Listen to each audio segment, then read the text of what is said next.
Hey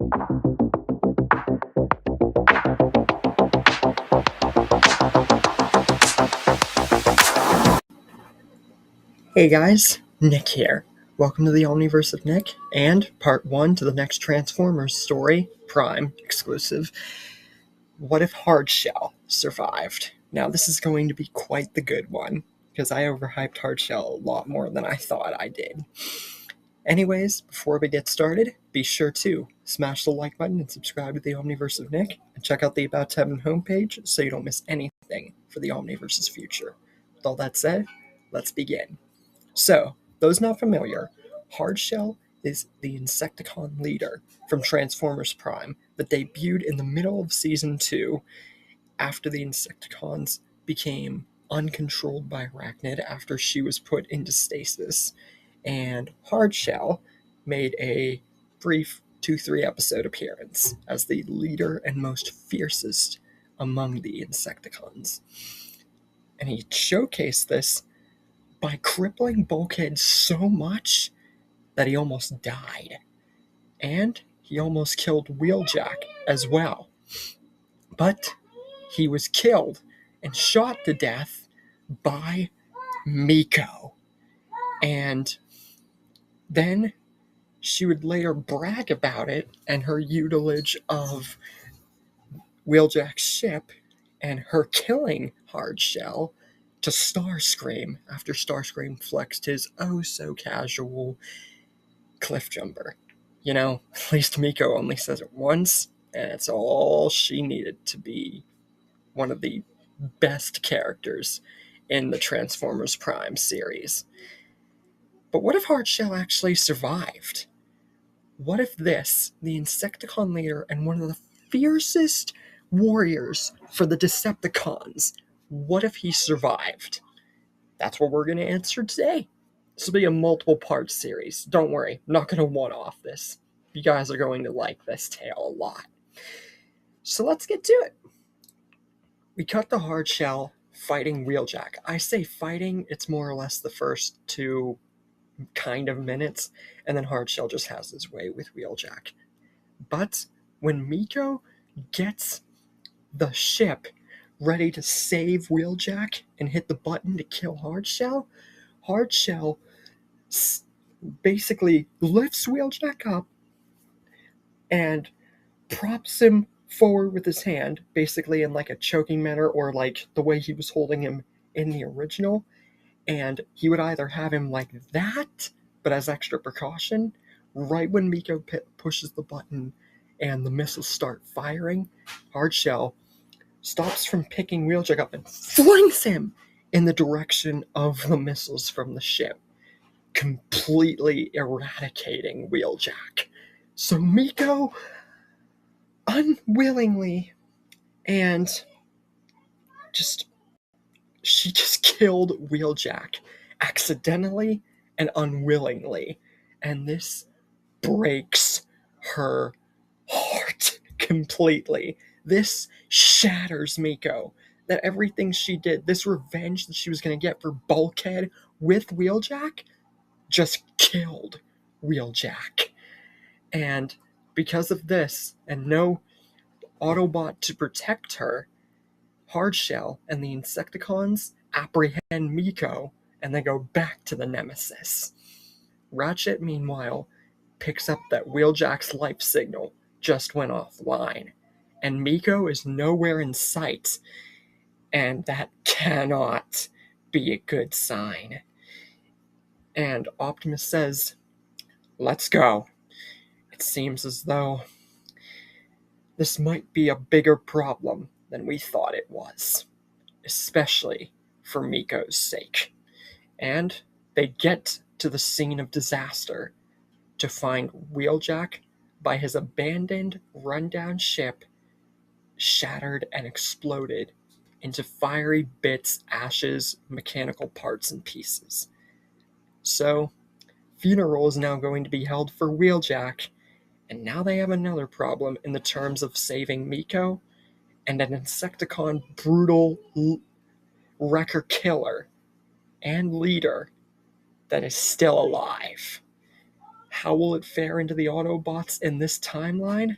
Well, with Miko apprehended and Wheeljack dead and Bulkhead still crippled, only time will tell, as we have truly gotten this story on the starting path.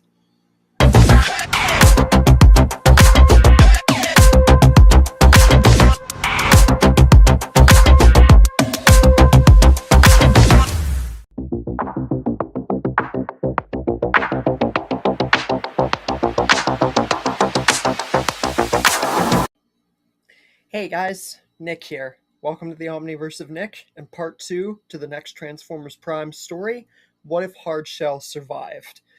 Before we get started, be sure to smash the like button and subscribe to the Omniverse of Nick.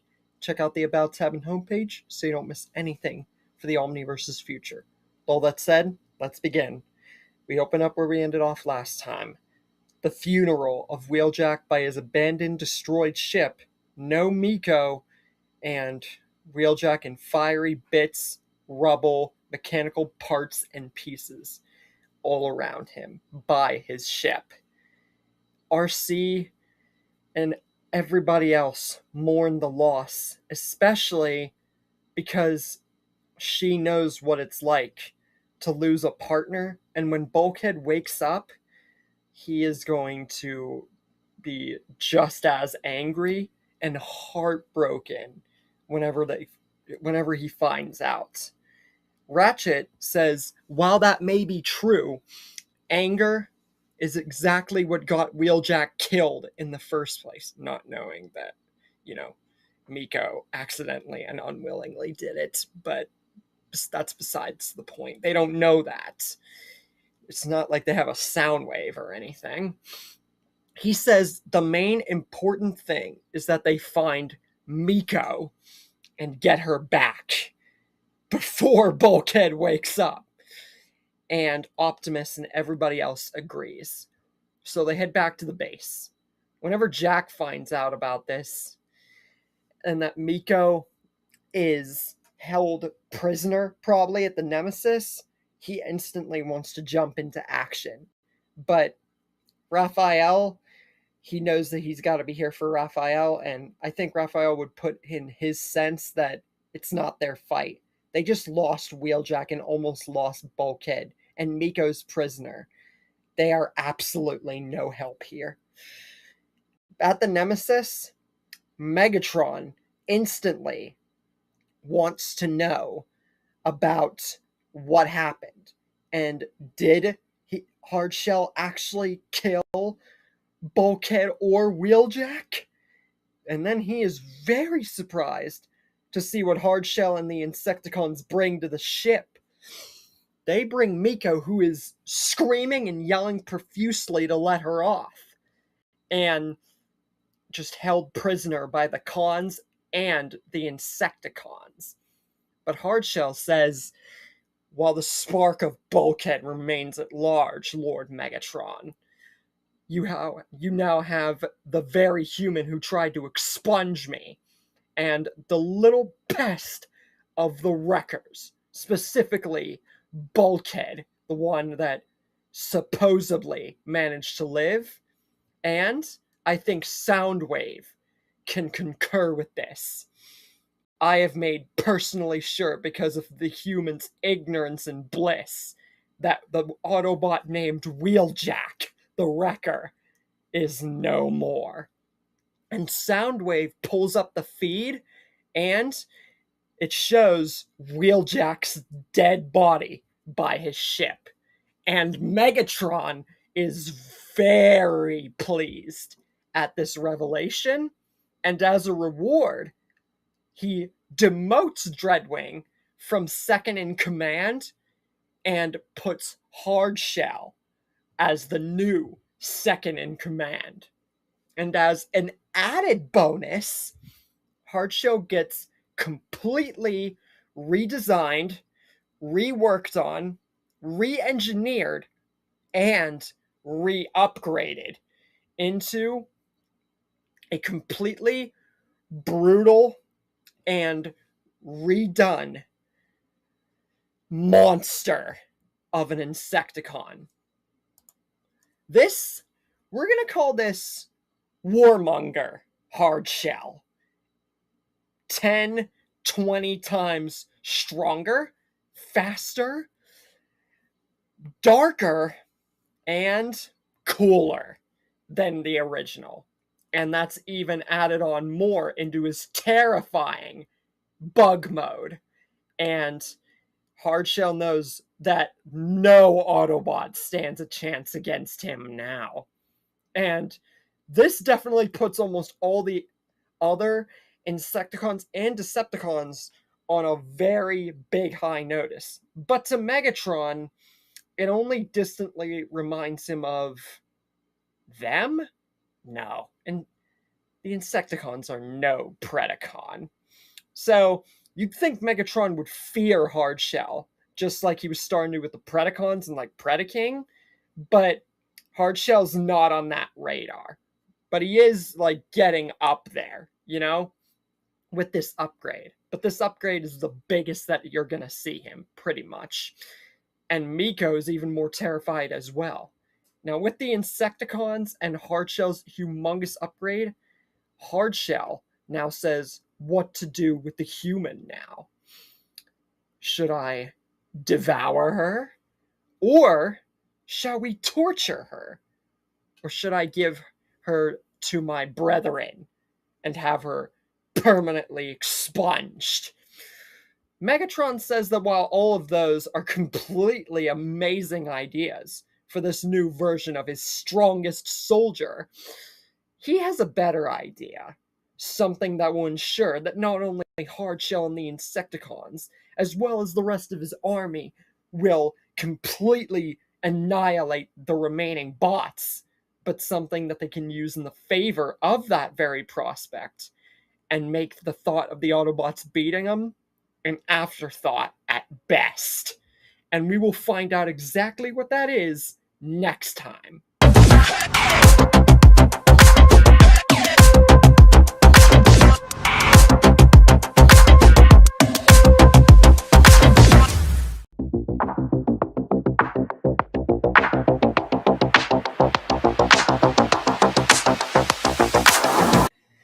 Hey guys, Nick here. Welcome to the Omniverse of Nick and part 3 of the next Transformers Prime story, What If Hardshell Survived? Before we get started, be sure to smash the like button, subscribe to the Omniverse of Nick, and check out the About Tab homepage so you don't miss anything for the Omniverse's future.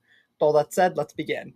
So we open up where we ended off last time. Megatron has different plans for rather than what Hardshell and the Insecticons have for Miko as their prisoner.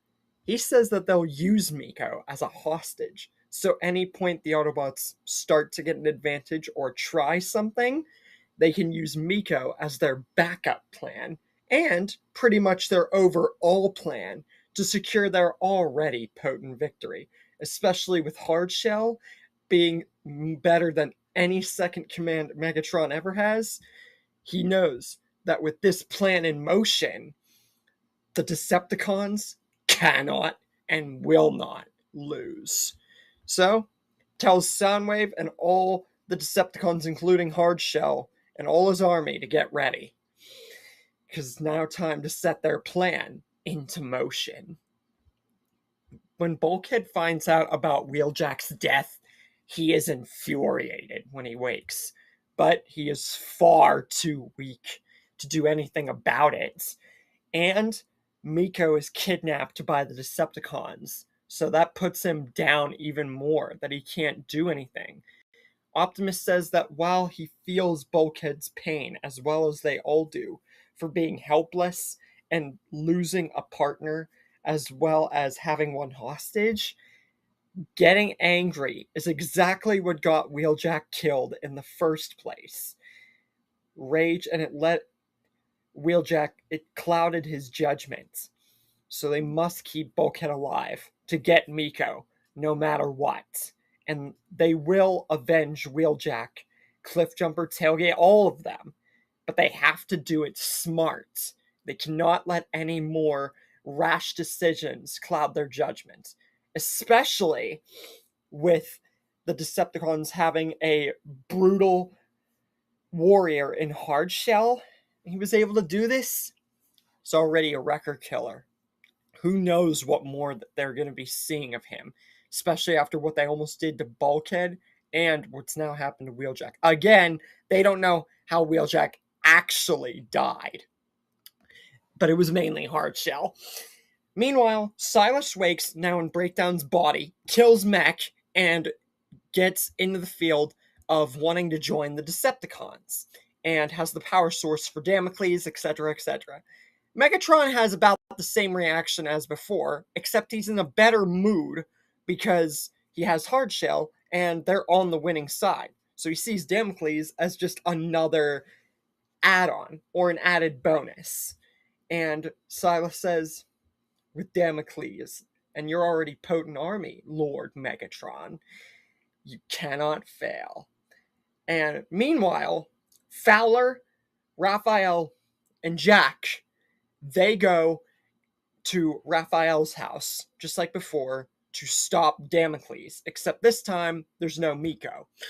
Meanwhile, the Autobots go to the same part that they did before to stop Damocles, and it begins to take its effect and attack the bots. But Insecticons are more potent there this time, and Hardshell, in his new Warmonger redesigned form, rushes at them. This terrifying monstrosity, Optimus thinks to himself, is Hardshell? And the bots say there's no way that he looked like that before. Optimus says no matter what Megatron did, or how he mutated, or what new version of this Insecticon this is, he knows, especially himself, that they're going to have to stop this. They have to put everything they've got into stopping the Insecticons, this Insecticon Hardshell, and Project Damocles. Meanwhile, Smokescreen saves Bulkhead from Silas, and Bulkhead still continues to fight with Smokescreen against Silas, but then Knockout appears next to Silas with Miko and a pod, and Bulkhead instantly is infuriated, and he gets ready to just go and kill them both. But Silas says, take one more step, I'll personally see to it that this body of Breakdown, isn't the only specimen that I personally take care of. And Bulkhead has no choice, he's gotta stand down. But Smokescreen is not perturbed, activates the phase shifter, and before Silas or Knockout can do anything, Smokescreen phases himself through the pod, grabs Miko, and then, right as he's about to collapse to the ground from leaping at this small little pod out of Knockout's hands, he almost collapsed to the ground, and then he throws Miko upwards. Pretty decent amount, I'm gonna add. And Bulkhead acts with an instinct, and boom, he rescues Miko. Just in the nick of time. Anyway, Miko's alright, and Raphael manages to shut down Damocles, just as Optimus and Hardshell are having a brutal, very close encounter. Then a ground bridge opens and the bots go away. But Hardshell roars in a voice that he has never used before, and in a much different way, and much more ominously.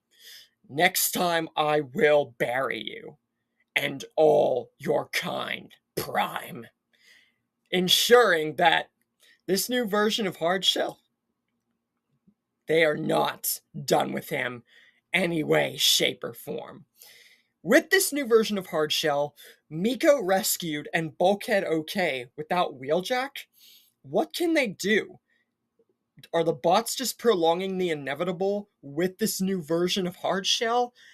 Or could this be taking a different route that not even we can expect coming yet? You will see next time.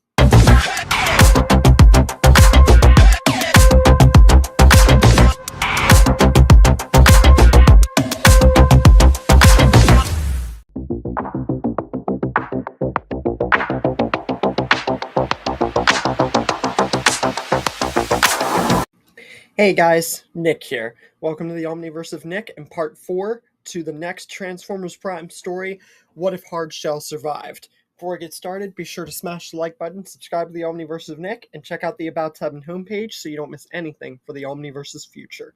With all that said, let's begin. So we open up where we ended off last time. Hardshell and his new warmonger second-in-command state promises that the next time that he meets Optimus and the Autobots, that he will bury them and all of their kind. And Silas gets the punishment like before because of failing Damocles and all that stuff, and put in Knockout's lab as basically a lab rat. And Hardshell bows to Megatron and says that he failed to kill another Autobot, and he was so close to getting Optimus. But Megatron says Optimus is not so easily disposed of, as I've kept trying to explain. But I'm sure that you are well aware of that. Even in this new form, Prime must be more careful than ever after losing one of his own, and almost losing another. And certainly getting the human back will make them more determined than ever. And he also says it's no need to worry, because even with their pet human back, they're still down a bot. And they still have plenty of edge that the Autobots don't. Meanwhile, Bulkhead and Miko reunite. And Bulkhead feels very sad that Miko went through all of that trouble. And overall, he's just thanking the Allspark that she's okay. But Miko just bawls intensely that she killed Wheeljack.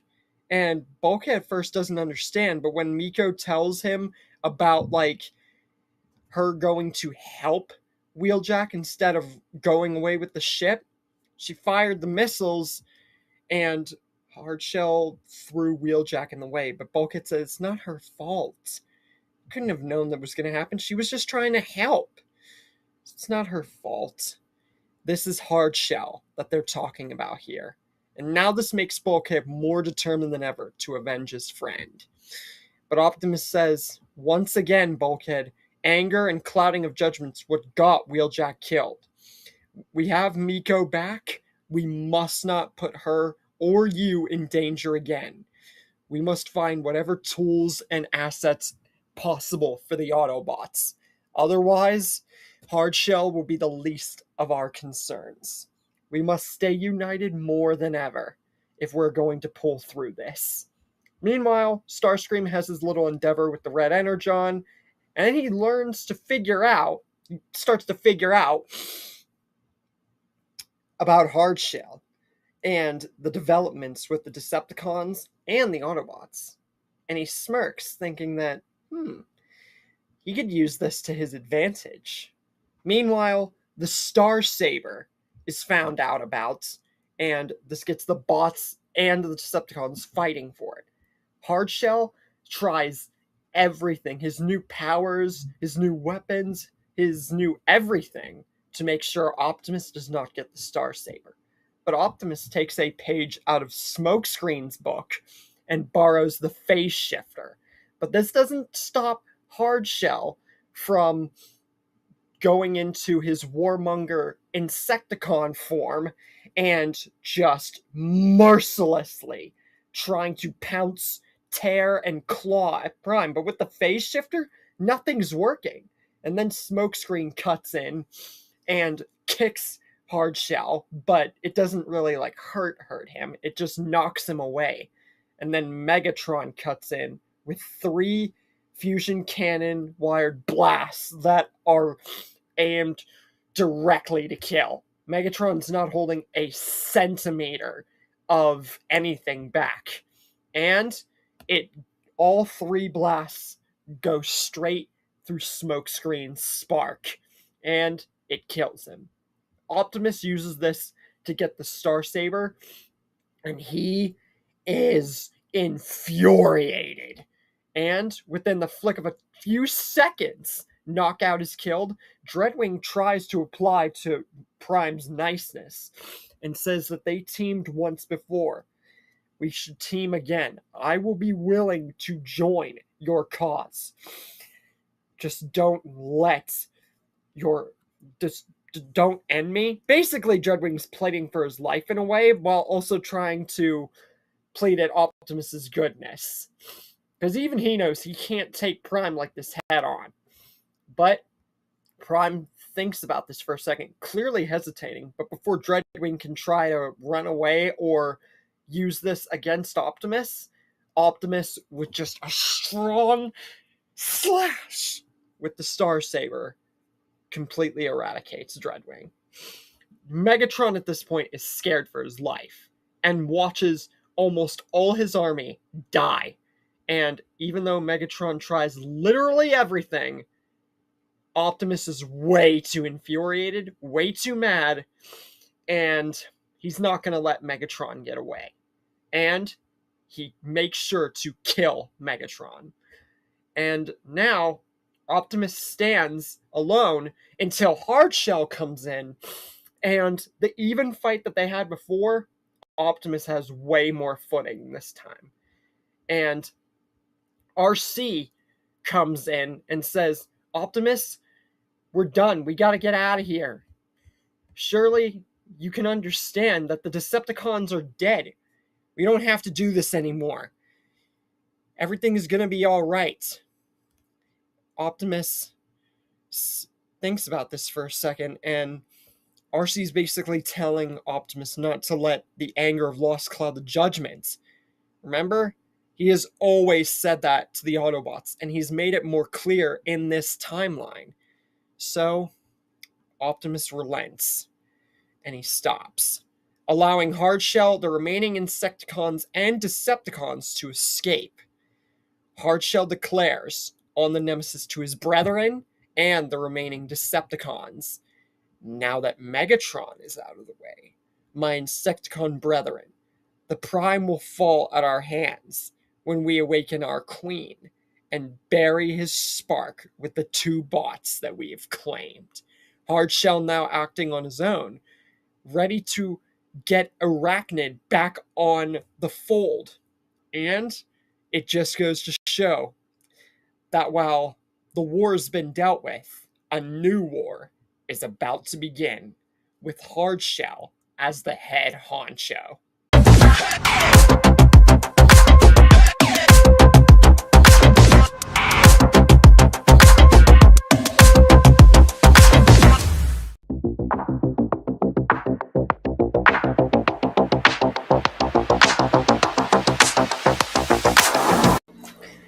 Hey guys, Nick here. Welcome to the Omniverse of Nick, and the penultimate part to What If Hardshell Survived, the next Transformers Prime story. Before we begin, be sure to smash the like button, subscribe to the Omniverse of Nick, and check out the About Time homepage so you don't miss anything for the Omniverse's future. With all that said, let's get started.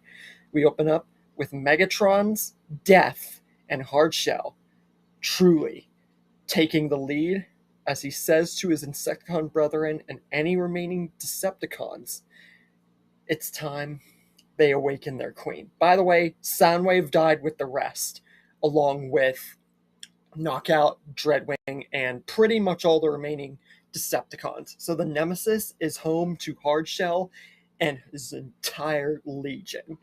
They get to the Nemesis, Arachnid is broken out of the pod, and she reaffirms that the queen has returned, and Hardshell bows. But it seems to be uneasy, as though this stature doesn't fit him anymore, just like Megatron. But she is his queen. Silas is also taken out of the lab, and Arachnid smiles.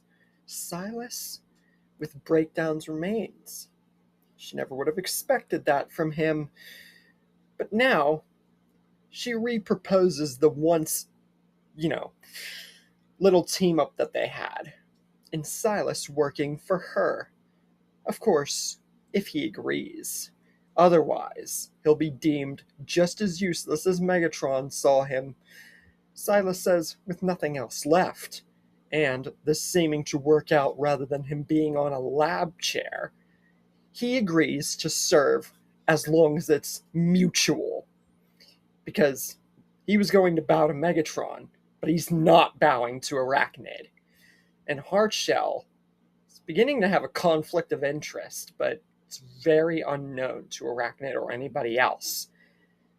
But it is apparent. Meanwhile, at the Autobot base, everyone has a mixture of emotions.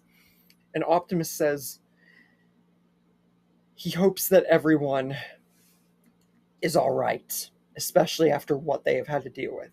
He knows that he let the anger that he told everyone to avoid having cloud his judgment just as much as he stopped it from clouding theirs. But he knows that even with Megatron and the Decepticons gone, that Beast Hardshell and the Insecticons still remain. The battle is not over, and they will be more desperate as a clan now more than ever to affirm a new kind of threat for them. The threat of the Decepticons is gone, as far as they know, but the threat of evil is still there. Ratchet says that while that might be true, they have everything, and they've had everything that has given them an edge over this fight. And he also tells Optimus not to forget that they still don't know about Arachnid. And I bet you guys are wondering, if Arachnid is in the Autobot base, how in the world would she magically just reappear and be awoken for the bots? Or the Decepticons? Well, I would like to think that with the Insecticons, Hardshell's approach, and the rearrangement of events, that it would allow the Insecticons and their expert huntering skills, plus Hardshell's new warmonger form, to get Arachnid's pod from the base without anybody noticing. And you guys are probably like, well, wouldn't they just destroy the base at that point? Yes, but you're going to see why that honestly doesn't matter. Just in case you guys were confused. I know, kind of just threw an Arachnid being awake, but you'll see why it doesn't matter. You'll see. And Ratchet says they still don't know about Arachnid because she's gone from the base. And they know that Starscream is still out there, so what's the deal with him? But he does smile and says to the fact, besides those two things, the Decepticons are done. Insecticons are not. They can deal with those, just as long as it's not an army of scraplets. So Ratchet consoles Optimus, and they have a whole heart-to-heart discussion and about the bots and everything like that. And then Agent Fowler says they've got trouble. The Insecticons, with Arachnid leading, they're beginning to attack towns and cities, with Arachnid finding this as the best possible way to flush out the bots and finish them once and for all. And she begins to lay her own siege and hunt, finally back in the thrill of her own journey. The Autobots come, and Arachnid tells everybody to attack. And she tells Optimus and RC and everybody, I notice you're missing a few. Well, it's not like it will matter. You might wonder how I got out of your little base, Prime. Well, thank the Allspark for great minds that think alike. And with these great minds, you're going to wish that Megatron and the Decepticons were still around. Optimus and RC both agree on one thing. Arachnid and Hardshell, they need taken down. And RC demands this finished for Tailgate. And Optimus, he knows he's not going to stop her anymore. Smokescreen, Wheeljack, Tailgate Cliffjumper, he allows it. But he says that Hardshell is his. And RC and Arachnid have one final battle as Optimus with Starsaber faces Hardshell to finish this once and for all. Bulkhead grabs the forge and tosses it to Optimus. Optimus grabs it and dual wields the Starsaber and the forge. And this finally begins to throw Hardshell back. But he just mounts, tanks the attacks, and still charges relentlessly forward. But he is finally feeling true pain. And Arachnid has RC on the ropes. But then she's blasted down. And RC, crippled, sees Starscream saved her again.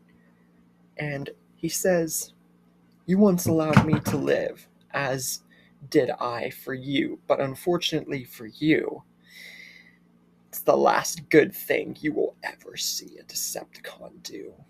And the last thing you'll see at all." And he kills RC in basically a good and evil turn, because this would be the ultimate way to symbolize who Starscream is. Supposedly save, and then kill. Which is honestly what you could have thought that he did after he saved RC the first time. So Starscream kills RC here. And Arachnid, while being immensely thrown back, she's glad that she has another ally, even if she doesn't know how Starscream's going to be teaming with her, or if it's going to last. But that's not the focus right now. Optimus with the Forge and the Starsaber, it pushes Hardshell and the Insecticons, Arachnid, and Starscream back so much with all the other bots that even without RC, it forces a retreat. And then Starscream and Arachnid talk about everything that's happened since the last time that they met, when Starscream blasted her in the exact same way.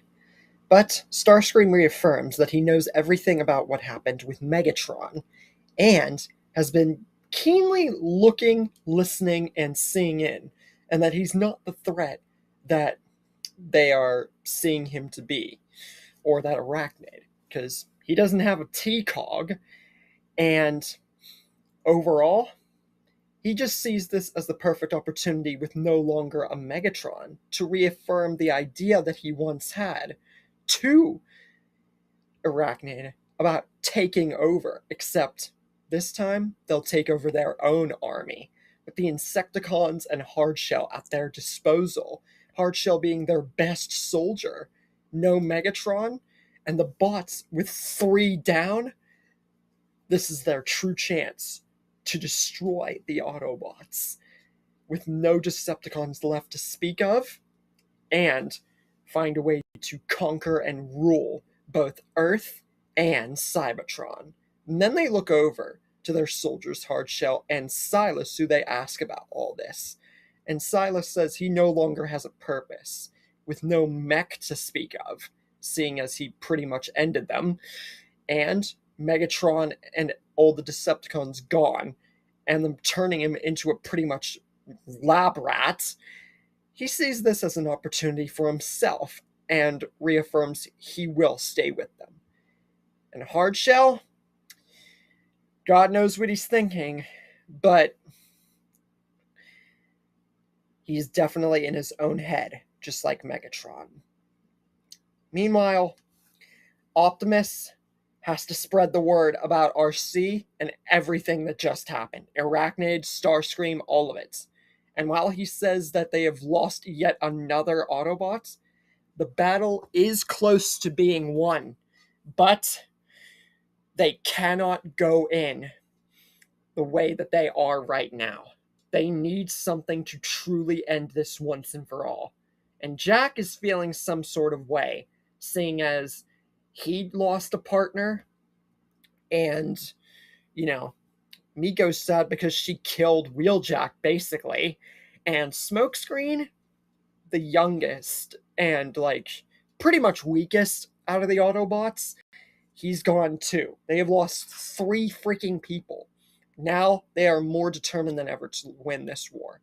Bulkhead, he goes and dons the Apex armor, which is not the first time I've done this. Optimus uses the Forge to buff the Starsaber. But this isn't like the other buff where he fixed it. This, he makes it with every single scrap of energy that the Forge has left. He empowers the Star Saber into a super Star Saber. Bumblebee and Ratchet get every tool at their disposal, and Ratchet then brings the idea for the synthetic energon. And he says that while they said that they needed further testing, this has to be a backup option if all else fails. He tells Optimus that yes, he knows what will happen to them, but if they can't win this, they might have to have this in their back pocket. Then a ship drops down, a big ship, and out of it, Ultra Magnus, who presents them with the ultimate tide to turn the tables. And meanwhile, Arachnid and the Insecticons' Hardshell is all just waiting, basically. And Starscream is getting impatient. It's like, what are they supposed to do? Just wait for the bots to come and find them and attack? And he says, surely they don't think that they're just going to rush to them. They're waiting for them to make the first move. And Silas says, do you really have a better idea, old friend? After all, you're without your precious vehicle mode, and we don't really have a motive to go after them with a specific idea for now. So what do you propose we do? And Starscream says, I thought you'd never ask. And he presents the space bridge that he told the bots about to save Optimus's memories.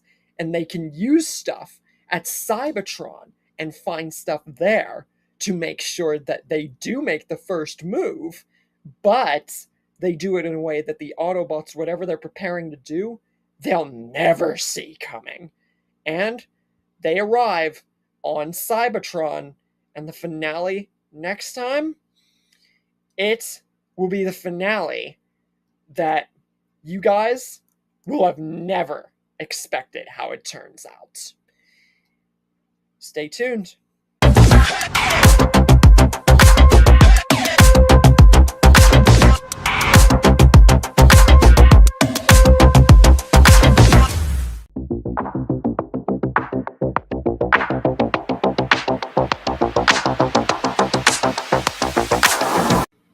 Hey guys, Nick here. Welcome to the Omniverse of Nick and the finale to What If Hardshell Survived. Before we get started, be sure to smash the like button, subscribe to the Omniverse of Nick, and check out the About tab and homepage so you don't miss anything for the Omniverse's future. With all that said, let's begin. So, we open up where we ended off last time. Starscream enables the plan for the space bridge to make sure they're ready for whatever the bots might have left up their sleeves, with no Megatron and only them to take over. But Starscream is not expecting, along with everybody else, what they find. Shockwave is there on Cybertron. And Silas, he doesn't know anything about what's going on, but Shockwave sees him as basically a relic and a, carbon copy of a Decepticon. And he grabs Starscream and is just preparing to kill him and just eradicate all of them for not coming to save him. And when he finds out that Megatron is dead and everything like that, and that this is just basically a rebel group and not logical. So with all of these feelings coming into motion and them basically coming to him, Shockwave has every motion in his logic to kill them all. But Hardshell goes into his warmonger Insecticon form and just charges at Shockwave. But something meets him in response. A beast. A dragonic beast. A king of a beast. Predaking. And he launches, just seemingly coming out of bloody nowhere, and just pounces over Hardshell. Even his warmonger form, Predaking, is way bigger. And he just towers over him like a freaking behemoth and just slams all of his body weight into Hardshell. And Hardshell can't get loose. And Predaking just opens his mouth and breathes fire everywhere. Hardshell just feels his everything burning. It feels everything burning. But then he untransforms, and with all the energy he has, he swipes the fire away, ramming through it and powering through it and showing just how much of a beast he is as well.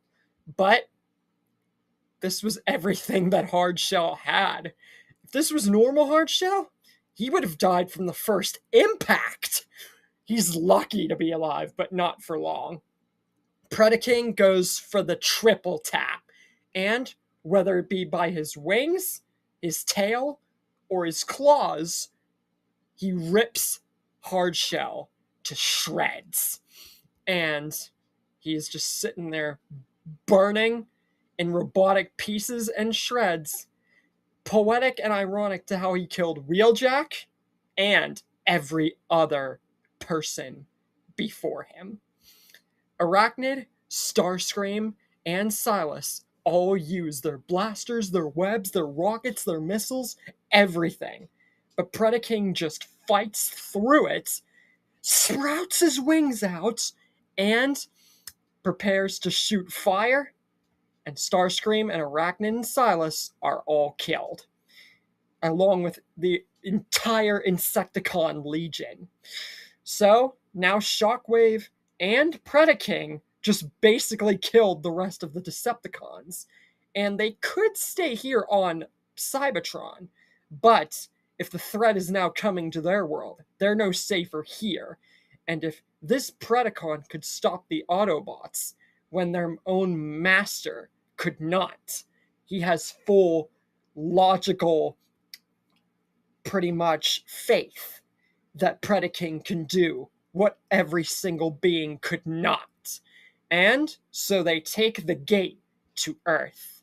And the bots are very surprised that when they go to the last known reading of which Predaking or Starscream and all the cons were, because they managed to, Starscream wasn't smart enough in his rush to actually cloak the position of the space bridge on again from the last time that it was used whenever Orion Pax lost his memory. So that means that they have full open passage, and right before they're about to go through it, Predaking and Shockwave meet through, and everyone's terrified. But Optimus uses the Super Star Saber in a humongous slash that actually knocks Predaking back, like, a lot. And then Ultra Magnus goes in with the Forge and just, does what Ultra Magnus does best. Whoops Predaking senseless. And for the Apex armor, Bumblebee's about to go grab it, but Shockwave tries to stop him.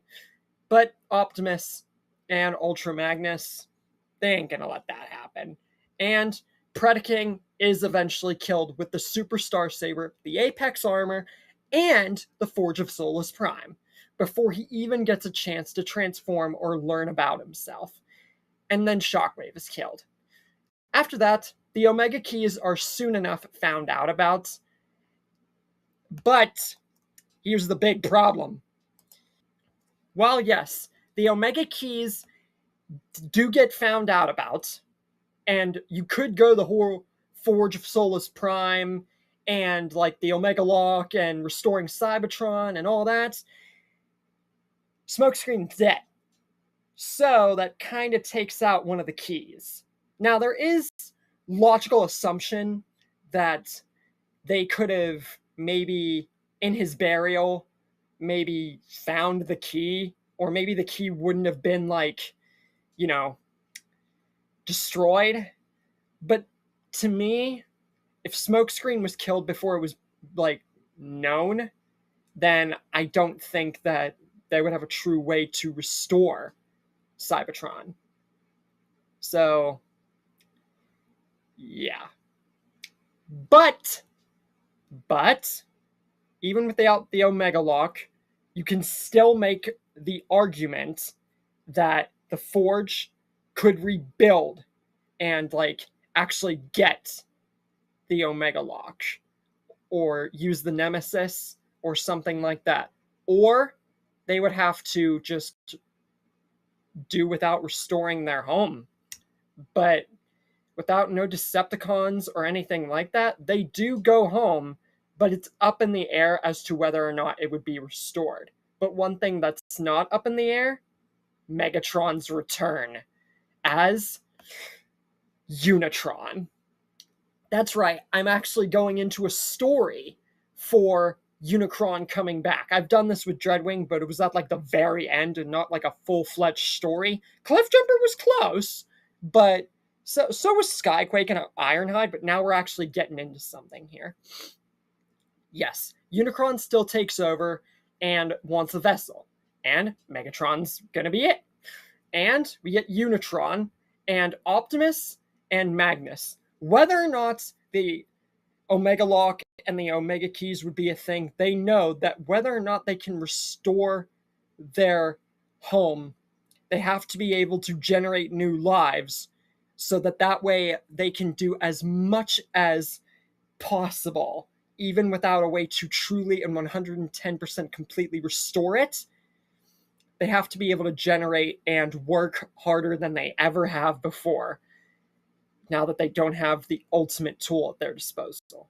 And that starts with by go getting the Allspark. And Optimus and Ultra Magnus are going to go get it. So, that means B and Bulkhead are pretty much the only ones on Cybertron. Ratchet being there too. So, whenever Unitron does come, with Synthetic Energon and Ratchet, Bulk, and B all using it, along with the Apex Armor, the Forge of Solus Prime, Renaissance Blaster, Unitron is actually pushed back long enough until Optimus comes and he empowers the power of the Allspark into the Super Star Saber. That's right, we are getting a basically All-Star Saber, or an Allspark Star Saber. Or you could call this the Apex Star Saber. Something like that. And Unitron tries everything, but he realizes he cannot keep up with this. And he tries one last mounting assault against the Autobots, but with the Apex Star Saber, Unitron is defeated, and Megatron's back to normal, and turns good. After that, Optimus says to the remaining Autobots, he does think that the Allspark has energy left, and he does think that there is a way that they can restore their home. But for now, it is unknown to them, as this puts them in a situation where they are going to have to try harder than any Autobot prior to them. With the Allspark being questionable, as well as the Omega Lock, it is now up to them to rebuild their home themselves and stop whatever comes their way, because they have made it this far. They have stopped all the evil thrown in front of them. And whether it is Earth or them trying their absolute best to restore their home, they will do it. As long as they all work as one and keep fighting the noblest of fights. And just goes to show what Hardshell did, even if at the end, the whole of it wasn't even his fault. And so we've come to the end of our story. And it's time to put your thoughts in the comments. What do you think about this story about Hardshell? Do you think that it was well deserved and well beyond the potential that he should have been given and was robbed from in the original? Or do you think that his time in the spotlight was just good enough as it was in the show? My opinion, I did way more with Hardshell than I really thought possible. And I did a lot more different angles. I at first was going to have something horrible happen to Miko. Then I realized, gotta angle it differently. And then I was going to have Hardshell turn on Arachnid. But Hardshell, so much of the battle was focused on getting enough good to kill him that it turned into a slaughterfest for most of the bots. Rip, Wheeljack, and RC, as well as Smokescreen. But their deaths meant that Optimus took everything so much more seriously, and even remodified the Star Saber. So with so many retreats, this would angle in a team-up between Starscream, Arachnid, all the Insecticons, and Hardshell. But it would also lead to their greatest downfall. Their own arrogance, and the team-up that would eventually plague them to Shockwave and Predaking. Now, Hardshell, I made so much more stronger and better. But no matter if you have the Insecticon Legion, Arachnid, Starscream, and frickin' Silas, Predaking is just so much more stronger. And it took a god to get rid of him. Literally. He did not lose one single fight in the time that he was debuted. Except for Starscream, you know, shooting the rocket in his back and then Megatron getting him that way. But that was more or less just a dirty play. Before Unicron, Predaking didn't lose one fight. A god beat Predaking. But Predaking got the edge overall at the first bit of the fight, but then Unicron just dominated. So, there's absolutely, positively, no conceivable way that Starscream, Arachnid, Silas, a very much so more buffed and powerful Hardshell, and the Insecticon Legion beat Predaking. Also, with Shockwave there, forget the fact that Predaking is literally stronger than all of them combined. Especially even just in getting used to beast mode before he even transforms. Shockwave is there to back up, and Shockwave is a frickin' juggernaut in his own right as a Decepticon. So, they just don't stand a chance. And after that, they would have pretty much, Predaking would have basically wiped out the threat for the bots. And with a stronger Star Saber, the Forge, which did hurt Predaking, and a Star Saber that makes the one in the original look like a joke, and this being a prime godly weapon, this, along with the Forge and Bulkhead with the Apex armor, and Bumblebee in his own right, with synthetic Energon, Predaking has met his match. If Optimus does not kill him, Magnus, Bulk, and B being there, along with Ratchet distracting Shockwave, means that whether there would be an extra casualty or not, they win the fight here. I definitely see that, especially with a Star Saber 3.0, making every single iteration before that meaningless. And gave a lot more tools, gadgets, and utability, or, utilization to Optimus and the bots in this timeline than I thought. Especially dual-wielding the Forge and the Star Saber. So yeah, no matter if there were bot casualties, the ends ultimately prevailed over the means, which was Hardshell. But like I said, Predaking dealt with the threat for them in exchange for his threat, which still was beaten. That just goes to show you how easily Hardshell and everybody else would have just been wiped. So, in the end, you get the same fight overall, just at different angles, if I was to angle it differently. And then Unicron would obviously come back in Megatron's body. Now, I could have done it. So they resurrects, like, Hardshell, and maybe, like, finds Skyquake's Terracon, and, like, does a whole army thing. But Megatron didn't really get any... Megatron didn't know anything about the Predacons, which is why I've never included it, really, as, like, a he gets the Predacons thing.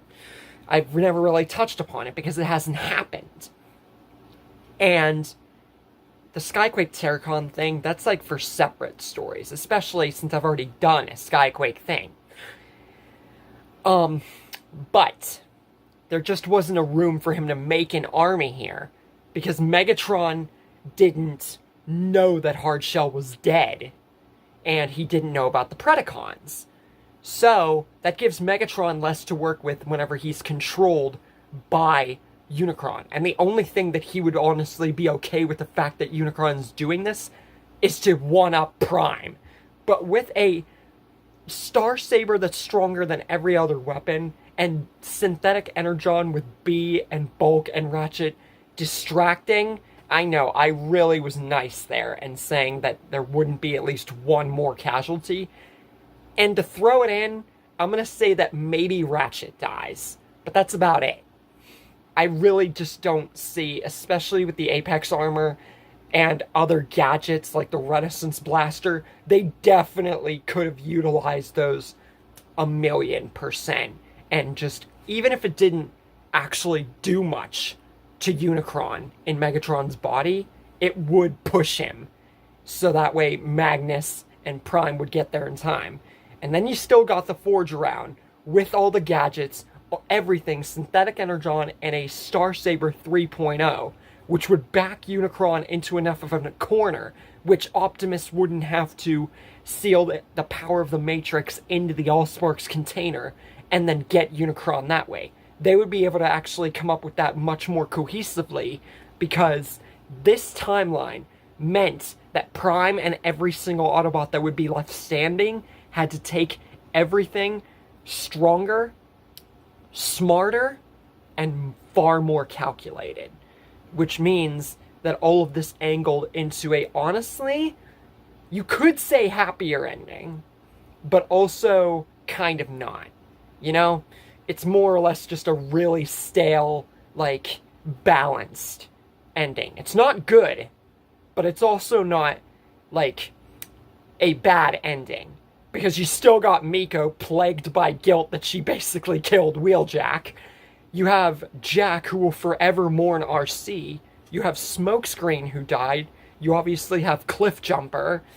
And you just have a set of circumstances that, like, means the Autobots will have to be careful for the rest of their lives. And this would probably force Optimus into a corner of recruiting a new Prime. Or maybe, like, Magnus taking over or something. But yeah, that's pretty much the story overall. There's not too much else to say. Hardshell being around meant so much more calculation and perception and, like, careful planning would be angled into the Autobots' future. And would force them, as well as, like, Hardshell and everything, into an angled line of circumstances that would just be the same no matter which way you slice it. You'd still have Hardshell and the Decepticons and Megatron dying, angling into Starscream and Arachnid's return, with Silas being used as a third wheel, and Predaking being the final boss, so to speak. And Unicron being like the final boss. So yeah, Hardshell just being around is probably, like, I didn't think I was going to do as much with him as I really did, but I could say that this was a pretty decent story overall, especially the design for Hardshell that I did. So I definitely hope that you guys enjoyed that and the story overall. And I will see you guys for Starscream Join the Autobots is the next Transformers story. The one after, Decepticon Minor. With all other stories coming up, I will see you guys in the growing Omniverse of Nick for more.